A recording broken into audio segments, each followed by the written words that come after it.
Bueno, ya vimos dentro del esqueleto axial todos los huesos que encontramos en el cráneo. Y si nos vamos a las porciones anatómicas, vamos a encontrar dos porciones en el esqueleto axial, que son el tórax y el abdomen, en el cual en el abdomen no vamos a encontrar ningún hueso, así que nos vamos a dedicar a la parte torácica. Sin embargo, esa parte torácica está dividida en tres segmentos.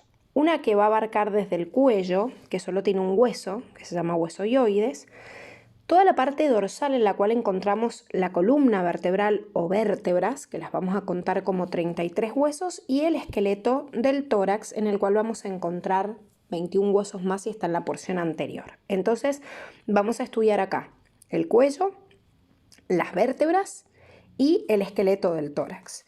Vámonos a las imágenes para poder entenderlo mejor. En el cuello encontramos un solo hueso. Este hueso que vemos acá, que se llama hueso hioides. O sea, esto que vemos acá es el hueso hioides.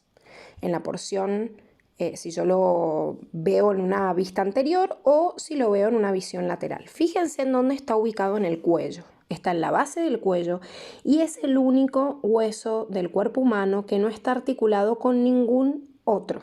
O sea, van a haber un montón de ligamentos, de tendones, de músculos que lo van a sostener, pero no tiene ningún tipo de articulación a diferencia de todos los demás huesos. Vamos ahora a la parte de la columna vertebral. Recién vimos en esta clasificación que habían 33 huesos. ¿Qué tengo que tener en cuenta para entender estos 33 huesos? Primero, tengo una primera porción acá que se llama porción cervical. ¿Cómo indico el nombre de las vértebras cervicales? Como C1, como tienen acá, C1, C2, C3, C4, C5, C6, hasta C7. Solo las dos primeras van a adquirir nombres distintos. A C1 se le llama también atlas y a C2 axis, debido a que tiene una articulación bastante particular distinto a todas las otras vértebras. Nosotros sabemos que podemos girar la cabeza y este giro de la cabeza es gracias también a la articulación que se da entre estas dos vértebras, entre atlas y axis. Entonces van a tener que aprendérselos también con ese nombre en paralelo. Vamos a la siguiente porción, la porción torácica, que tiene 12 vértebras, también las nombramos de T1 a T12. La zona lumbar, que tiene desde L1 a L5, y acá llegamos a una última porción en la cual nos vamos a encontrar un hueso que se llama sacro, pero que en realidad son 5 vértebras fusionadas, de S1 a S5. Y lo mismo pasa con el coxis, que son 4 vértebras coxigias fusionadas. Fíjense lo chiquititas que son, acá las van a poder visualizar.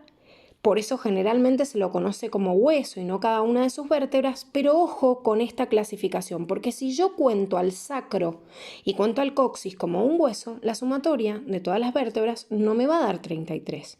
O sea que dentro de la nomenclatura que me dice que el cuerpo humano tiene 206 huesos, cuenta a la columna vertebral con 33 huesos, de los cuales 5 están fusionados en el sacro y 4 en el coxis. Esto es importante para que nos dé el conteo general. Bien, ahora fíjense que si bien de frente la columna tiene que ser una línea recta, si no tenemos una patología que se llama escoliosis, en la visión lateral de la columna sí tengo curvaturas, que acá las tienen como curvaturas cervicales, torácicas, lumbar o sacra, que por ahí en esta imagen la van a poder ver mejor. Ojo que esta imagen está al revés, o sea, la porción anterior la tenemos de este lado. Fíjense que yo tengo una curvatura de todas las vértebras cervicales hacia adelante, hacia la porción anterior. Esa curvatura hacia adelante se le llama lordosis. Lo mismo pasa con la zona lumbar. Tengo lordosis en la zona cervical y lordosis en la zona lumbar. Ahora, si nos vamos a la porción torácica, vamos a encontrar otra curvatura que se llama cifosis, la misma que vamos a encontrar en la porción sacra y coxigia. Fíjense que la curvatura acá da hacia la zona posterior y no anterior como la otra. Esta es la curvatura normal de la columna. Por eso cuando estamos estudiando, como están ustedes un montón de horas sentadas, muchas veces la curvatura normal del cuello, en vez de ser lordosis, tiende a ser así, recta. Por eso decimos que se rectifica la columna cervical. O por ejemplo, en la espalda a veces se curva más, se produce una hipercifosis y es lo que vemos como una joroba. Entonces, las posiciones, la postura, al sentarse, al caminar son muy importantes para mantener estas curvaturas normales, si no obviamente empiezan a presionarse los nervios, a contracturarse los músculos, empiezan los dolores y bueno, un montón de sintomatología insoportable, por eso hay que cuidar mucho, mucho la postura. A veces si esta posición anterior o posterior de la columna se curva en una escoliosis, por ahí es por el andar o por ahí es una falla genética y no postural, pero todo lo que tenga que ver con la postura uno tiene que tratar de cuidarlo para mantener estas curvaturas normales. Bien. Pasemos ahora a la parte torácica. En el tórax hay 25 huesos. Un hueso único que está en la parte anterior que se llama esternón. Otra vez no le damos bolilla a esto. Por ahí puede ser que les pregunten nada más esta porción chiquitita del hueso acá que se llama apófisis sifoide, pero si no lo tengo que conocer únicamente como esternón. Miremos al esternón. Van a ver que tiene distintas porciones y este esternón que ven acá se articula, como vamos a visualizar, con el esqueleto apendicular a través de huesos que, bueno, acá los van a visualizar, pero después vamos a ver bien cómo se apoya la clavícula acá. Y fíjense que está también unido con las vértebras gracias a las costillas, o sea, como que tiene desde el esternón hacia las vértebras, tengo una fusión a través de todo esto que vemos en forma de arco, que son las costillas, también huesos que forman parte del tórax. Y tenemos otra porción del esternón que se extiende hasta acá. ¿Por qué es importante ver dónde está el esternón? Porque como dijimos, el tórax tiene 25 huesos. Uno es el esternón y los otros son las costillas. Las costillas se dividen en tres porciones que vamos a ver acá. Las costillas verdaderas, que acá en la imagen me dice de la 1 a la 7, costillas falsas, que son 3, de la 8 a la 10, y las costillas flotantes que tenemos acá, que son la 11 y la 12. Si yo veo la imagen de Netter que la Facu les pide también para visualizar cada una de las costillas, contamos que las 12 costillas de un solo lado, o sea que tengo una réplica del otro lado y serían 24 en total, tengo 7 costillas verdaderas, 3 falsas y 2 costillas que le voy a llamar flotantes. ¿Cuál es la diferencia entre estos? Que si se fijan, las costillas verdaderas tienen un cartílago, que es este que se ve en celestito, que se une cada una de ellas con un cartílago independiente hacia el esternón, cada uno con su cartílago. ¿Cuál es la diferencia de una costilla falsa? Que la costilla falsa tiene una fusión, fíjense, acá estas costillas 8, 9 y 10 tienen un cartílago fusionado que se une para llegar al esternón. Y la diferencia de las flotantes es que si se fijan, no tienen ningún cartílago que las hace llegar a la porción anterior. O sea que las vértebras que articulan, obviamente, las torácicas que articulan con estas costillas flotantes, tiene que estar unida en algún punto, que es lo que yo visualizo acá, pero no tienen una unión anterior.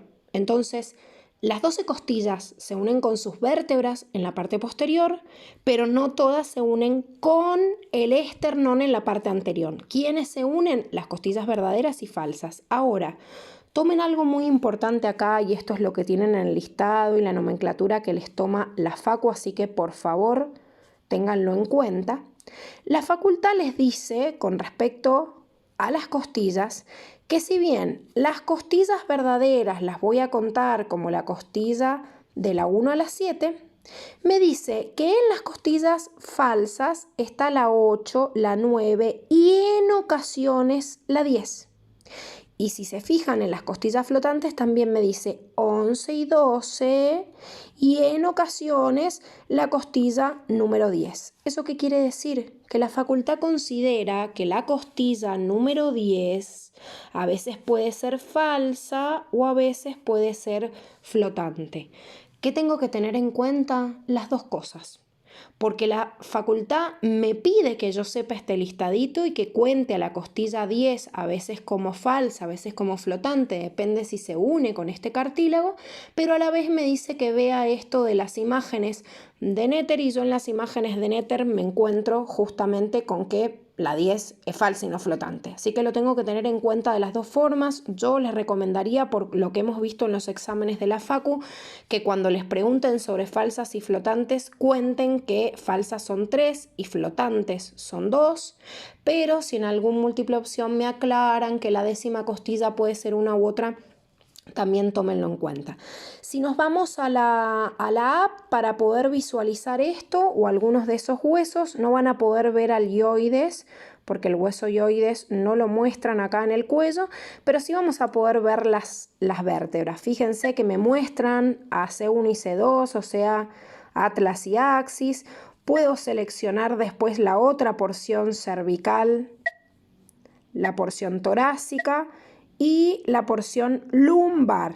Lo otro se lo han puesto en la imagen de más abajo y por eso puedo visualizar hasta esta nada más. No es que tengamos un corte en la columna, sino que está por debajo, la sacra y el coxis como vimos, pero no se ven acá.